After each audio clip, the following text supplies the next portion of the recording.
Hemos anunciado el sermón de esta mañana y el sermón de esta tarde se llama Justificados por su gracia, y vamos a hacer una pausa de la serie de Nehemías. Vamos a seguir reconstruyendo la muralla la semana que viene. Por el momento van a descansar.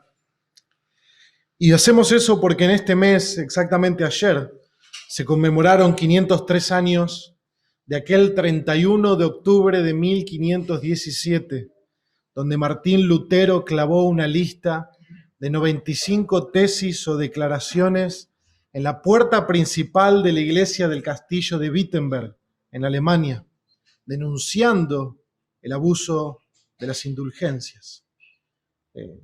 Estas escritas en latín iban específicamente para el clero, para abrir un debate con los catedráticos de la Universidad de Wittenberg, para abrir un debate con los religiosos sobre las indulgencias.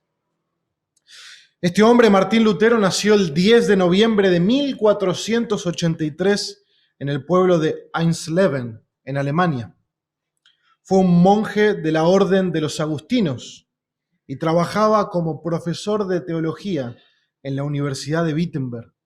Enseñó los Salmos, Romanos, Gálatas, Hebreos, una tremenda combinación para conocer más de la salvación. Es importante que entendamos y nos posicionemos en el contexto histórico de ese momento. Cuando Martín Lutero era profesor en Wittenberg, era un tiempo oscuro para toda Europa. La iglesia romana, la iglesia católica romana, llevaba más de 1000 años para ese momento, en 1500, administrando la religión, administrando la fe. Desde los tiempos que fue absorbida en el comienzo de la historia de la iglesia por el Imperio Romano, la iglesia de Roma comenzó a corromperse por el poder y la ambición. Para el tiempo de Lutero, las posiciones en las iglesias no eran conforme a los hombres que tenían las cualidades bíblicas, sino que los oficios de obispos, cardenales, eran comprados por el mejor postor, adquiridas normalmente en la historia de la iglesia por la nobleza de aquellos días. La figura papal era aún más poderosa que la de los emperadores, ya que el papa era quien ponía emperadores, quitaba y ponía reyes. La religión cruzaba toda frontera. El papa tenía un dominio que cruzaba los límites. La idolatría también, a su vez, era altísima. La veneración de reliquias, de imágenes y la superstición entre el pueblo era algo completamente cotidiano de todos los días. Las escrituras, por su parte, solamente estaban reservadas para el clérigo de la iglesia de Roma, y la interpretación de las mismas había sido aún más cerrada, solamente reservada para el magisterio de la iglesia, es decir, los obispos y el papado. La tradición y los concilios eran lo que dictaba a la gente lo que debía creer y lo que debía practicar, sin importar si eso era respaldado por la palabra de Dios. Como hoy mencionaba nuestro hermano Jonathan, la Biblia estaba en latín. Las pocas copias que había de una Biblia eran posesión de Roma. No estaban ni en el idioma del pueblo ni al alcance del pueblo, y aún sería muy difícil porque el analfabetismo era algo atroz en ese momento, generalizado. Por lo tanto, nadie podía comprobar que le enseñaban o no lo que Dios estaba requiriendo. Simplemente debían creer ciegamente lo que Roma les enseñaba. En el tiempo de Martín Lutero, el Papa romano era Leo X. Leo X se embarcó en construir muchos edificios grandes para unificar la religión, para fortalecer la religión. En ese momento se estaba financiando la construcción de la Basílica de San Pedro, que hoy encontramos en el Vaticano. Para lograr una buena recaudación, Leo X permitió y habilitó que la iglesia diera unas indulgencias especiales para todos aquellos que dieran ofrendas para la construcción, como un mérito de buenas obras para todo aquel que ofrendara.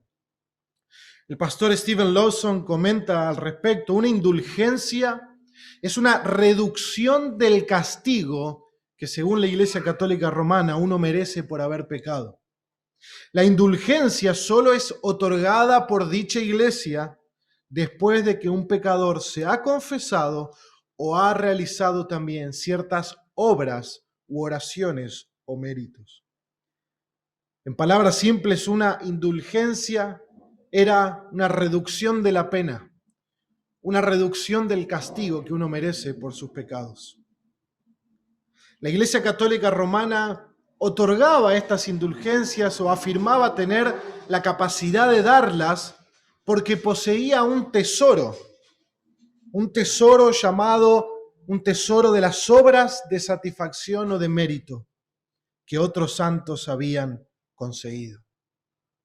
La Iglesia Católica, en una analogía que nosotros podamos entender mejor, tenía una cuenta bancaria con muchísimos méritos que se habían acumulado a lo largo de la historia y que ella podía otorgar estos cheques que ya eran llamados las indulgencias, para que las personas no tuvieran que pagar.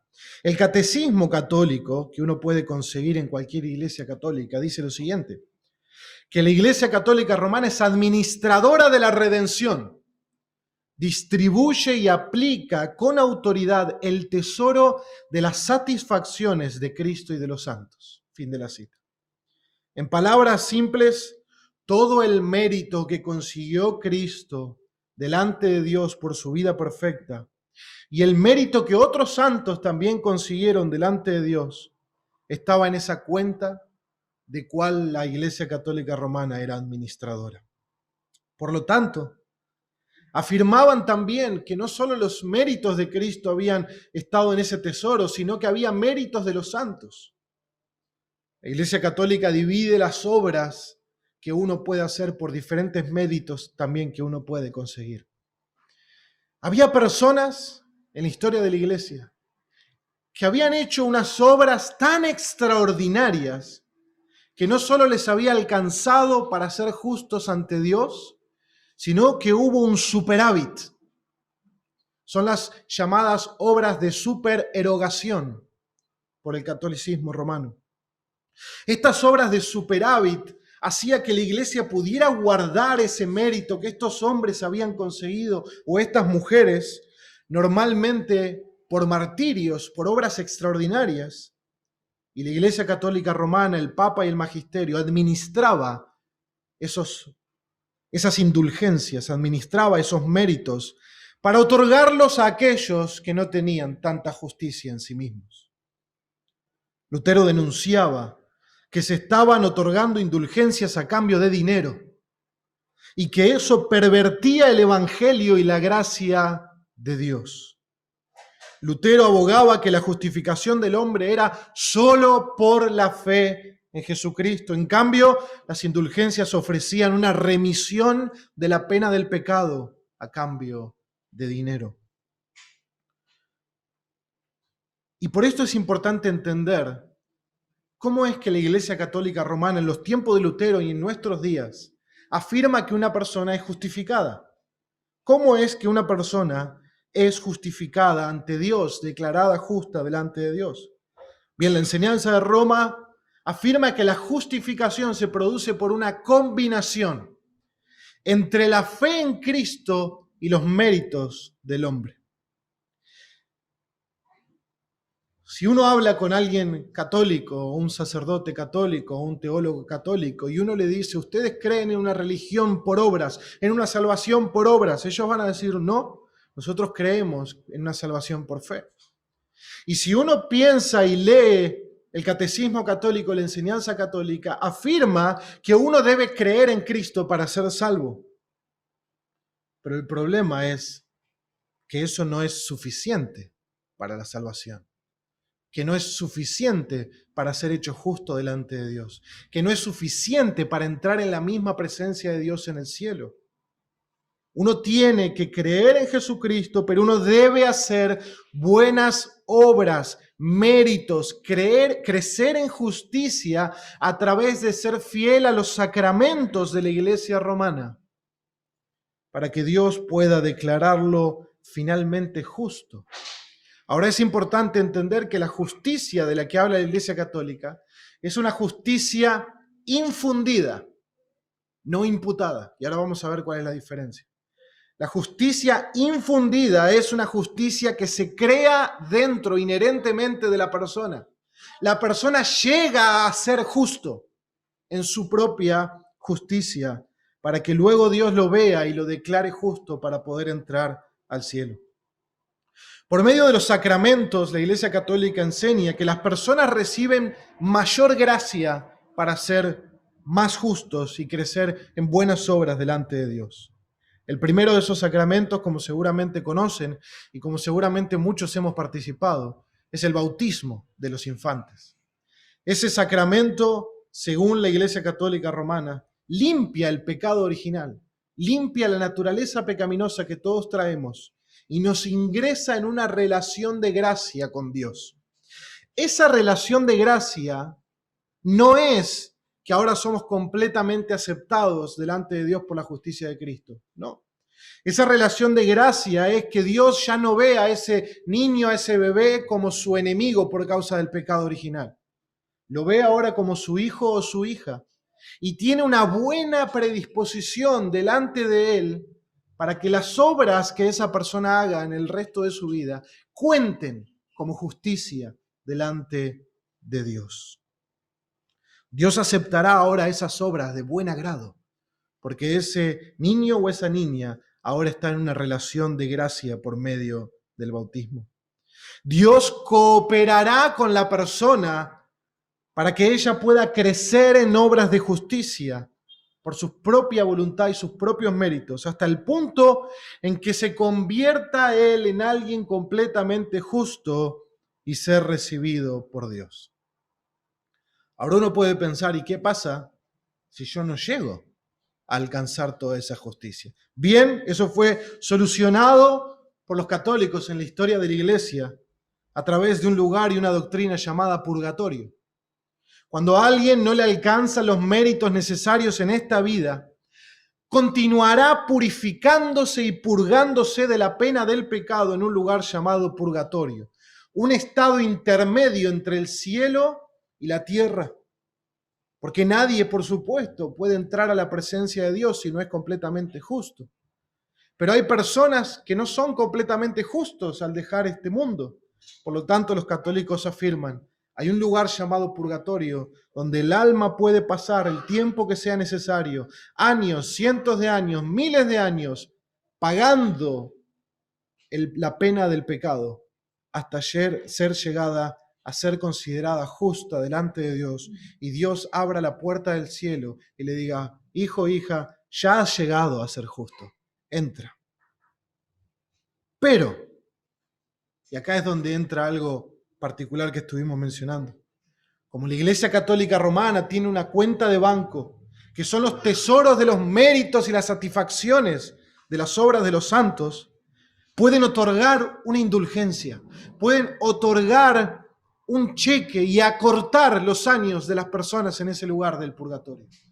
Puede acortar la justicia que cada uno necesita tener para poder entrar a la presencia de Dios. Y por lo tanto, llegar más rápido a ser considerados justos y entrar al cielo. Eso hacía que las personas en todos estos lugares, y vemos que no tenían una escritura en su idioma, no estaban entendiendo si eso era realmente lo que Dios requería, porque creían a ciegas que el clérigo romano decía era lo que Dios requería, por lo tanto lo perseguían. Las personas, para acumular méritos, hacían grandes peregrinaciones a la santa ciudad de Roma. Para acumular mérito, adoraban a las imágenes, las reliquias, emprendían búsquedas incansables de hacer buenas obras para satisfacer a este Dios que necesitaba que el hombre lo complaciera, para que pudieran crecer en la justicia que Dios requería. Lutero era uno de ellos. Lutero buscaba incansablemente alcanzar la justicia que Dios requería. Pero luego de un viaje a Roma, él ya comenzó a cuestionar si esto era verídico y quién supiera si esto era la verdad. En Roma uno podía encontrar distintas reliquias a la cual venerar y adorar para acumular méritos. Cuando uno hacía esas cosas, el clérigo le podía otorgar indulgencias y poder ayudar no solo a sí mismo, sino a otros parientes que han estado pobres en el purgatorio, esperando llegar al cielo. Estos objetos incluían supuestamente la soga con la que Judas se había ahorcado. Incluían un pedazo de la zarza ardiente de Moisés. También las cadenas con las que Pablo había sido encadenado. Y no solo eso, sino que había un lugar especial donde afirmaban que en el tiempo de las cruzadas a Jerusalén, un grupo de cristianos había encontrado las escaleras, las cuales Jesús había pisado al salir del juicio con Poncio Pilato. Las habían desmantelado y las habían llevado a Roma y las habían puesto en las escaleras hacia una iglesia que hoy mismo usted puede ir y visitar y acumular indulgencias y méritos. Y se decía que Dios perdonaría los pecados de quienes subieran por esas escaleras de rodillas, besando cada escalón. Lutero estuvo ahí y dijo lo siguiente: en Roma quise liberar a mi abuelo del purgatorio, así que subí las escaleras de Pilato, orando un Padre Nuestro en cada escalón, ya que estaba convencido de quien orara podría redimir su alma. Pero cuando llegué a la cima, el pensamiento seguía invadiéndome. ¿Quién sabe si esto es verdad? ¿Quién sabe si esto es verdad? Pero la verdadera gota que rebalsó el vaso y que movió a Lutero a clavar esas 95 tesis fue un hombre llamado John Tetzel. Este monje dominico era un vendedor de indulgencias, era un recaudador para la iglesia romana, que no tenía ningún tipo de escrúpulos.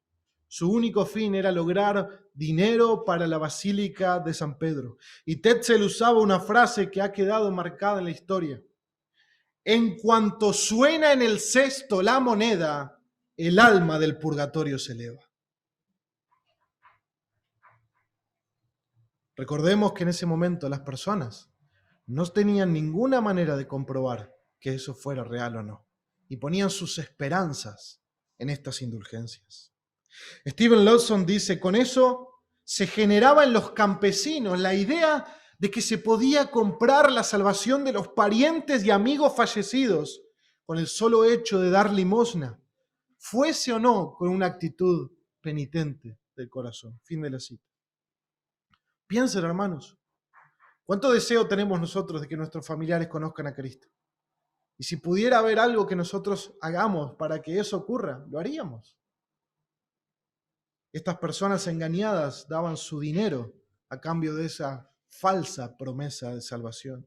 Lutero escribió esas tesis para denunciar esta venta de indulgencias y estas supuestas obras de mérito, diciendo, tesis número 62, que el verdadero tesoro de la iglesia es el santo evangelio de la gloria y la gracia de Dios.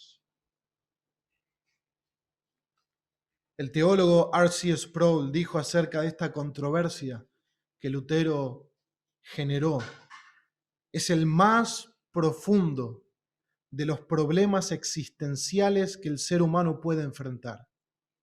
¿Cómo puede un pecador, una persona injusta, tener alguna posibilidad de resistir el juicio de un Dios santo y justo? Fin de la cita. ¿Cómo puede ser? Si Dios no va a recibir a nadie que no sea con una justicia perfecta, ¿cómo puede un pecador pasar el juicio de un Dios santo y justo? El Salmo 103:3 nos dice esto el salmista: si tú, Señor, tomaras en cuenta los pecados, ¿quién, Señor, sería declarado inocente? Por supuesto, la pregunta del salmista es retórica. La respuesta es: nadie. Nadie puede ser presentado como justo e inocente delante de Dios, porque todos hemos pecado. En el principio, toda la humanidad cayó de la perfección en Adán. Cuando Adán pecó, todos pecamos en él por ser nuestro representante. A partir de ese momento, todos los hombres y mujeres nacemos con la naturaleza pecaminosa arraigada en nuestro ser profundamente. Y comprobamos y evidenciamos esa naturaleza porque desde muy pequeños mostramos nuestro pecado en nuestras obras y en nuestro egoísmo, en cada uno de nuestros deseos. Lo que hacemos es manifestar la realidad de lo que hay dentro nuestro. Nosotros no somos pecadores porque pecamos. Pecamos porque somos pecadores, porque hemos nacido con esa naturaleza pecaminosa. El apóstol Pablo dedica en su carta a los romanos los primeros 3 capítulos para despejar toda duda con respecto a la culpabilidad universal de todos los hombres, es decir, a que todos los hombres son pecadores.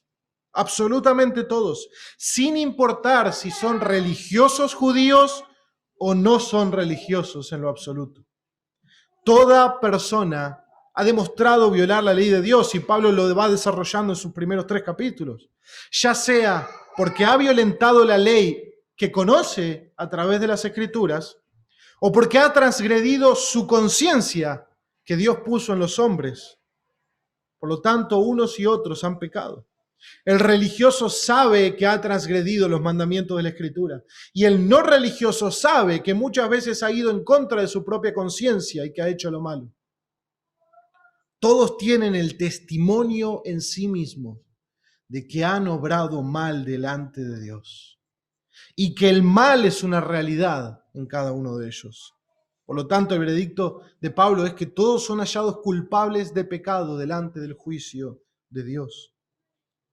Por lo tanto, lo que es una realidad certera para cada uno de los seres humanos es que están bajo condenación. Están bajo la condenación.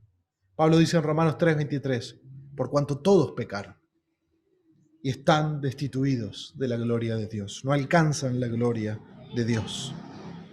Pablo también le escribe a la iglesia en Éfeso que todos somos por naturaleza, ¿qué? Hijos de ira, separados de la vida de Dios, esperando el juicio de Dios al morir, donde seremos hallados culpables y sentenciados a una eternidad en el castigo del infierno.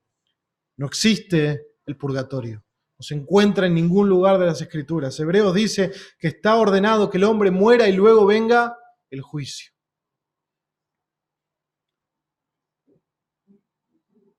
MacArthur dice lo siguiente sobre esto: vivir bajo el ceño fruncido de la ira de Dios, bajo la realidad de su condenación y bajo la amenaza del juicio eterno es terriblemente peor que enfrentarnos con nuestra culpa. Por muy miserable que pueda parecer la vida en este mundo por la culpa y la vergüenza, la vida en el mundo siguiente será infinitamente más miserable para los que tengan que enfrentarse al eterno juicio de Dios.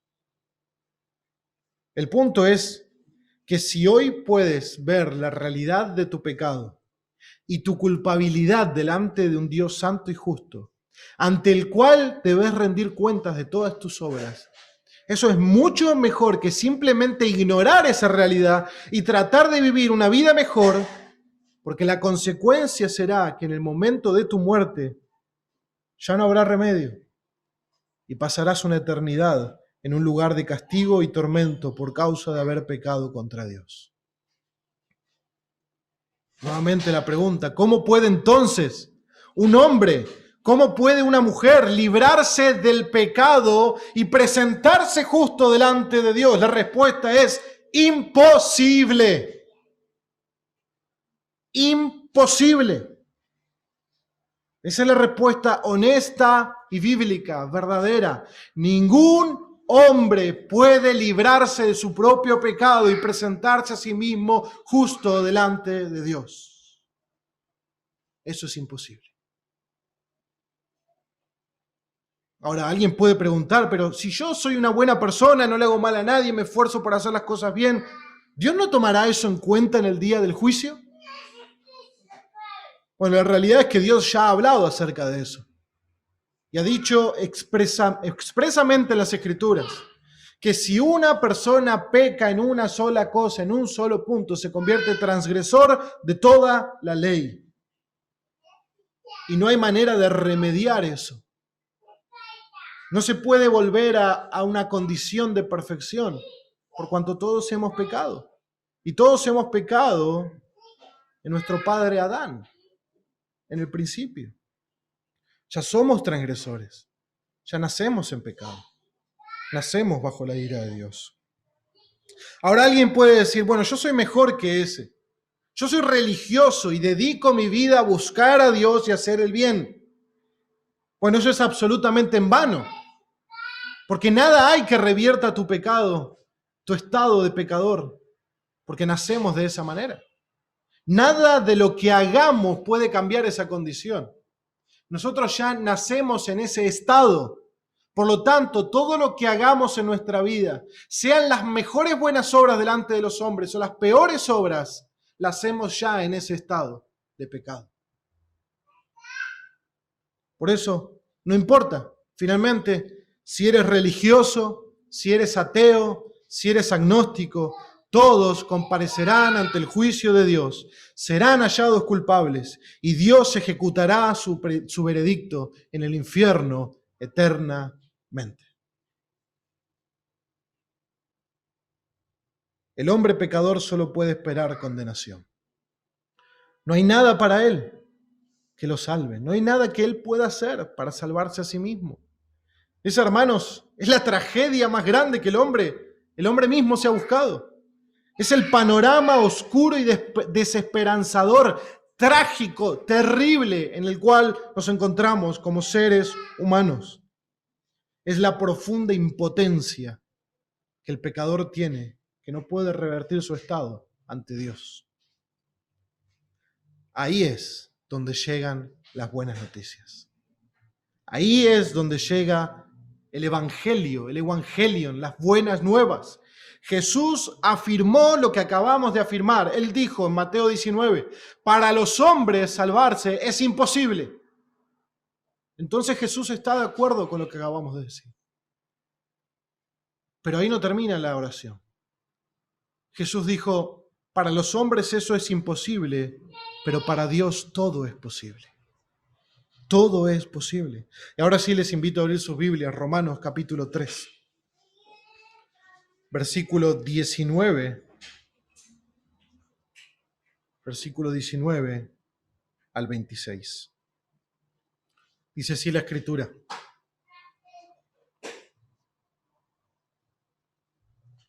Ahora bien, sabemos que cuanto dice la ley, lo dice a los que están bajo la ley, para que toda boca se calle y todo el mundo sea hecho responsable ante Dios.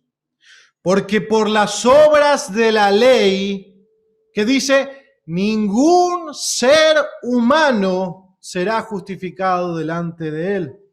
Pues por medio de la ley viene el conocimiento del pecado. Y ahí es donde vemos lo que estuvimos mencionando hasta recién. La ley de Dios que debemos cumplir de manera absoluta para ser perfectos y justos, lo único que hace es demostrarnos que no somos ni perfectos ni justos delante de Dios. Nos muestra que somos culpables, nos muestra la realidad de que somos pecadores y por lo tanto toda boca se calla delante de Dios. Nadie puede objetar algo delante de Dios, sino que todo el mundo queda en silencio y todo el mundo queda culpable delante de Dios. Esa es nuestra trágica condición. ¿Cómo puede entonces Dios justificar a un pecador? Sigamos leyendo. Fíjense ahora, versículo 21. Dos preciosas y maravillosas palabras. Pero ahora, aparte de la ley, la justicia de Dios ha sido manifestada, atestiguada por la ley y los profetas, es decir, la justicia de Dios por medio de la fe en Jesucristo, para todos los que creen, porque no hay distinción por cuanto todos pecaron y no alcanzan la gloria de Dios, siendo justificados gratuitamente por su gracia, por medio de la redención que es en Cristo Jesús, a quien Dios exhibió públicamente como propiciación por su sangre a través de la fe, como demostración de su justicia, porque en su tolerancia Dios pasó por alto los pecados cometidos anteriormente para demostrar en este tiempo su justicia, a fin de que Él sea justo y sea el que justifica al que tiene fe en Jesús. Pablo nos muestra que ahora se ha manifestado la justicia de Dios atestiguada por la ley y los profetas, algo que había sido anunciado desde el Antiguo Testamento. Si nosotros recordamos el antiguo pacto, los sacrificios de los corderos y los machos cabríos por causa del pecado debían hacerse mañana y tarde, constantemente, año tras año, porque solo cubrían temporalmente el pecado, no podían hacer perfecto al pecador, no podían hacer justo al pecador. Y eso es lo que vemos hasta el libro de Nehemías, que es el último libro histórico del Antiguo Testamento. Nada ha cambiado, ellos siguen pecando. Siguen teniendo la necesidad de sacrificios delante de Dios. Hay algo incompleto, hay algo inconcluso donde termina el Antiguo Testamento. No hay una solución definitiva para el pecado.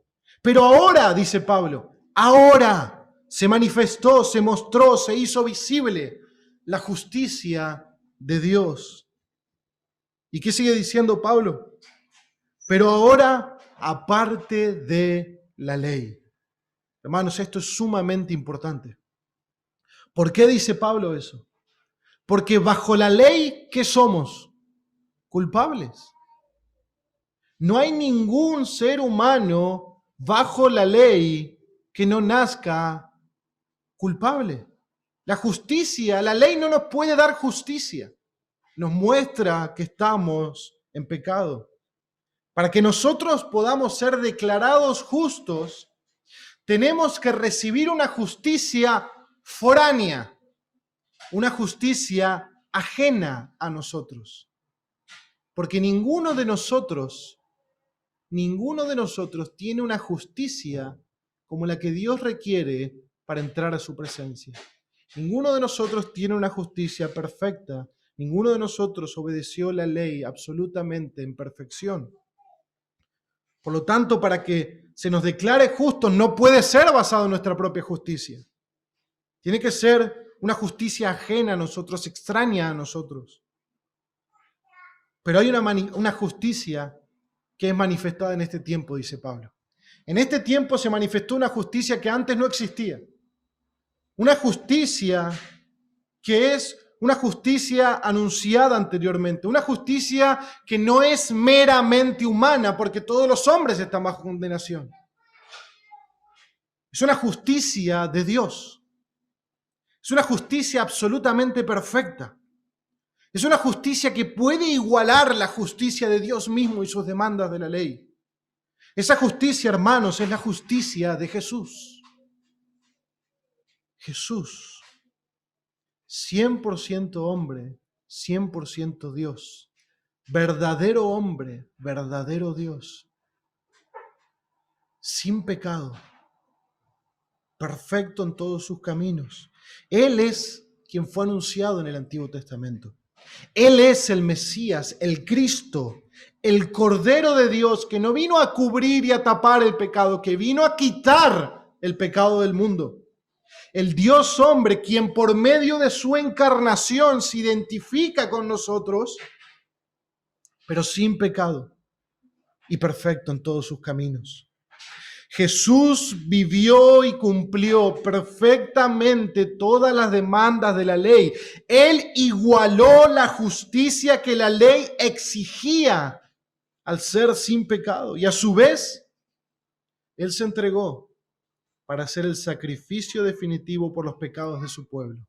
Como Hebreos dice en el capítulo 10, verso 12, habiendo ofrecido una vez y para siempre un solo sacrificio por los pecados, con una sola ofrenda hizo perfectos para siempre a los santificados. Hermanos, eso era algo que los sacrificios de corderos, de machos cabríos y de toros no podían hacer. La sangre de animales no podía hacer perfecto al pecador, pero ahora se nos dice por el autor de Hebreos que la sangre de Cristo, la ofrenda de Jesús, hace perfectos a los santificados. La pregunta es, ¿cómo es que hace perfectos a los que creen en Él? Por medio de su muerte, Jesús es el sacrificio completo por los pecados. Por medio de su sangre, Él es la propiciación de nuestros pecados. ¿Y qué significa eso? Que Él satisface la ira de Dios por nosotros. Él satisface la pena, el castigo del pecado por nosotros en la cruz.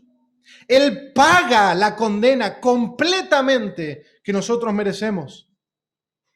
Él recibe la ira de Dios y como Dios la puede recibir entera, completa, consumada en nuestro lugar. Y así, Él satisface la demanda que la ira de Dios tenía sobre los pecadores, la demanda que la justicia de Dios demandaba de los pecadores, su condenación. Él la recibe en la cruz. Pero no solo eso, sino que por medio de su justicia como hombre, Jesús, que fue el único hombre que perfectamente cumplió todo lo que la ley exigía, cuando llegó a la cruz, Él tenía una justicia perfecta que podía permanecer ante la justicia de Dios. Una justicia a la cual Dios le abría la puerta y le invitaba a entrar al cielo porque Él estaba complacido en su Hijo. Él lo dijo en varias oportunidades, en el bautismo, en el monte de la transfiguración. Su justicia es perfecta. Puede ser completamente aceptado por Dios.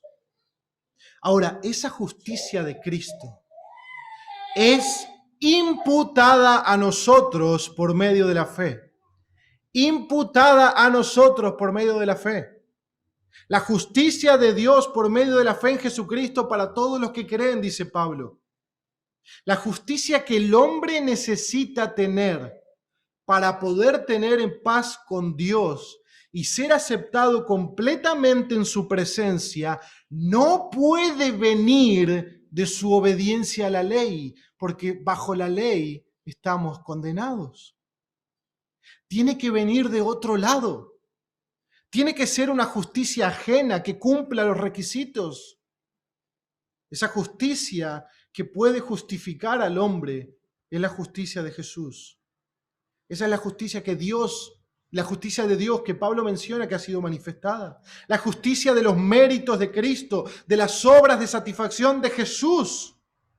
Y el hombre solo puede recibir esa justicia por medio de la fe en Jesucristo. Y esa fe también es un don de Dios. Aquí es donde Martín Lutero encontró la respuesta agotadora a su agotadora búsqueda de la justicia por obras. Él se esforzaba en cumplir ritos religiosos, él se esforzaba en confesar por horas sus pecados. Él dice lo siguiente: durante 15 años de mi vida como monje me agotaba hasta más no poder con los sacrificios diarios. Me torturaba con ayunos, con vigilias, con oraciones y con otras obras muy religiosas. En verdad pensaba que podía justificarme con mis obras delante de Dios. Fin de la cita. Mientras Lutero buscaba justificarse, la Iglesia de Roma vendía los méritos de la salvación para hacer más justos a los hombres. Lutero no amaba a Dios en ese tiempo, porque él no encontraba paz con Dios. Él pensaba que Dios era un Dios castigador, enfurecido con los pecadores, que demandaba una justicia que ellos nunca podrían alcanzar. Lutero decía: yo no amaba a Dios, yo odiaba al Dios justo que castiga a pecadores y en secreto de forma blasfema murmuraba continuamente contra él. Estaba enojado con Dios y dije, como si no fuera suficiente que pecadores miserables, eternamente perdidos por su pecado original, sean aplastados por todo tipo de calamidades debido a la ley del decálogo, sin que Dios esté añadiendo dolor tras dolor por el evangelio, y a través de ese mismo evangelio amenazándolos con su justicia e ira. Tal era mi furia y violencia por mi conciencia atribulada. Lutero pensaba que la justicia de Dios de la que Pablo estaba hablando era la justicia de Dios que él demandaba del hombre. Y por lo tanto Lutero entendía, yo nunca voy a alcanzar esa justicia. No hay manera que mis obras la pueda alcanzar. Pero luego de estudiar el libro de Romanos y meditar en estos pasajes, dice Lawson acerca de lo que le ocurrió a Lutero. De pronto, como si un rayo de luz divino hubiera alcanzado su oscuro corazón, Lutero comprendió el verdadero significado del texto. La justicia de Dios es recibida como un regalo únicamente por medio de la fe en Jesucristo. Y Lutero confesó: al fin, por la misericordia de Dios, meditando de día y de noche, presté atención al contexto de las palabras. En el Evangelio se revela la justicia que proviene de Dios, la cual es por fe de principio a fin. Tal como está escrito, el justo vivirá por la fe. Allí comencé a comprender que la justicia de Dios es aquello por lo cual el justo vive, gracias al don de Dios, es decir, a la fe. Y este es el significado, que la justicia de Dios se revela por el Evangelio, es decir, la justicia pasiva con la cual el Dios misericordioso nos justifica por fe. Como está escrito, el justo vivirá por la fe. Entonces, dice Lutero, sentí que había nacido de nuevo por completo y que había entrado al paraíso a través de puertas que estaban abiertas.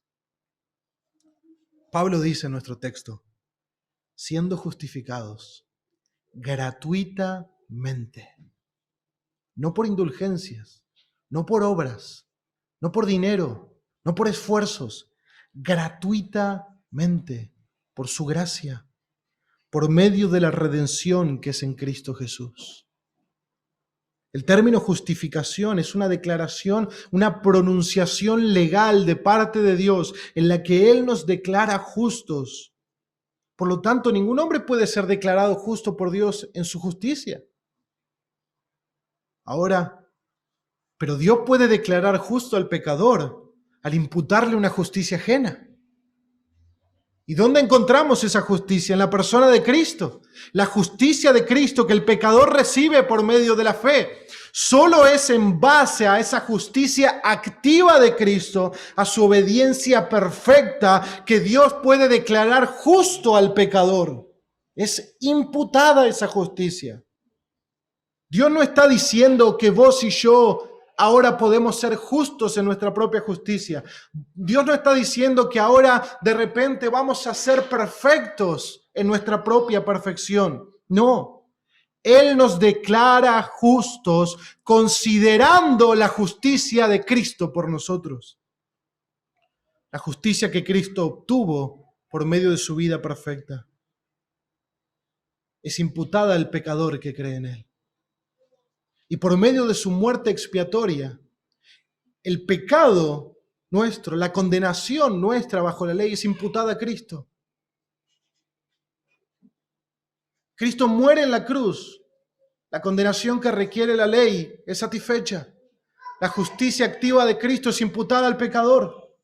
Dios nos ve completamente justos, completamente perfectos, sin pecado, por la justicia de Cristo y por su sacrificio por nosotros. Hermanos, ahí se ocurre lo que se llama la doble imputación, el glorioso intercambio, el justo por los injustos. Se nos pone en nuestra cuenta la justicia de Cristo. Dios toma todos los méritos de Cristo y los pone a nuestra cuenta y toma todos nuestros pecados y se los imputa a Cristo en la cruz. Y al Cristo morir y recibir la ira de Dios, cancela nuestra deuda. Por eso Pablo dice en Colosenses que el acta de decretos que nos era contraria fue clavada en la cruz. Fue borrada completamente por Cristo. Hermanos, por eso es que Cristo es nuestra justicia. Por eso es que Cristo es nuestro Salvador. Porque no hay nada que podamos hacer para librarnos del pecado y la condenación bajo el juicio de Dios. Pero Dios envió a su Hijo como hombre para que viviera por nosotros una vida perfecta. Alguien dijo, si Jesús solamente debía satisfacer la ira de Dios y morir por nosotros, Él hubiera bajado a la cruz y muerto ahí. Pero él tenía que construir una justicia perfecta. Él tenía que construir una justicia, una obediencia perfecta a la ley que pueda darnos en ese intercambio. De tal manera que aquellos que creen en Él, por la fe, reciben de parte de Dios el perdón de los pecados y la justicia activa de Cristo. Son declarados justos por medio de la fe. Y esa justificación es gratuita para ellos. Es un regalo de la gracia de Dios, para que toda la gloria sea para Dios y solamente para Él. Para que nadie jamás en toda la eternidad, cuando hayan pasado millones de años en su presencia, nadie podrá jactarse ante Él. Dios es quien salva a los pecadores de principio a fin que creen en Jesucristo. Y esa fe es un don de Dios. Es la fe, la mano que se extiende para recibir el regalo de la salvación. Es la fe, los brazos que se abrazan a Jesús como su justicia. Y todo eso es por medio de su gracia. La fe no nos salva, es Jesús quien nos salva. Es la fe, el abrazo que el pecador le da a Cristo para aferrarse a Él como la roca de su salvación. Esa fe es dada por Dios al pecador. Como dijo un puritano, la fe no es nuestra justicia, meramente nos une al justo y nos hace partícipes de su justicia. Mientras Roma perseguía a Lutero e intentaba matarlo y condenarlo como un hereje, el león de la palabra de Dios había sido desatado por toda Alemania, por toda Europa y luego por todas las colonias de América. El evangelio de la gracia de Dios, que la iglesia de Roma había tapado con sus mentiras y aún sigue tapando, estaba siendo esparcido en todas direcciones. No son las obras que salvan a los hombres, tampoco es la fe en Cristo más las obras y los méritos humanos.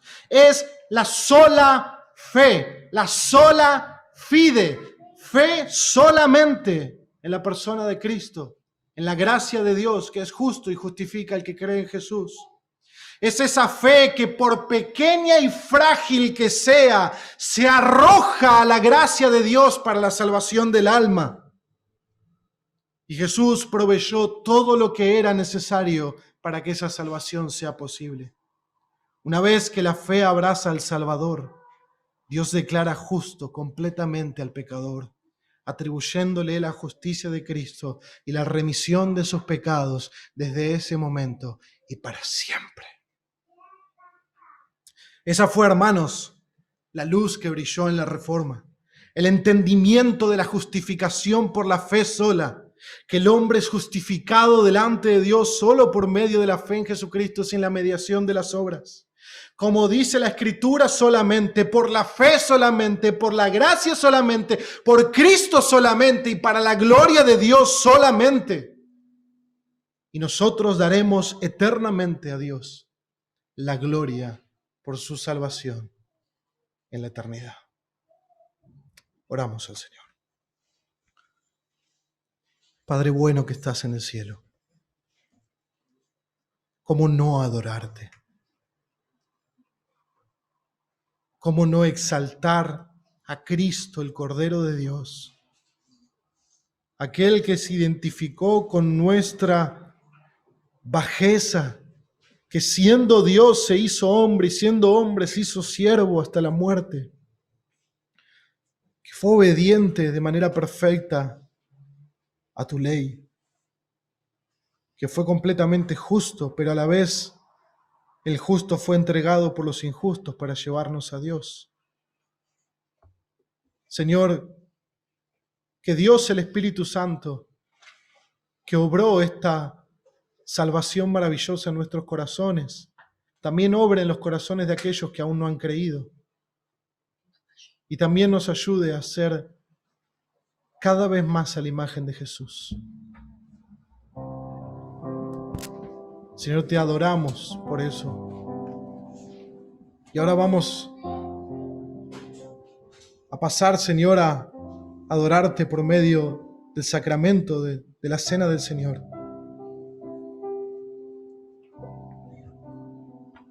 y queremos pedirte que nos bendigas en el nombre de tu Hijo. Amén.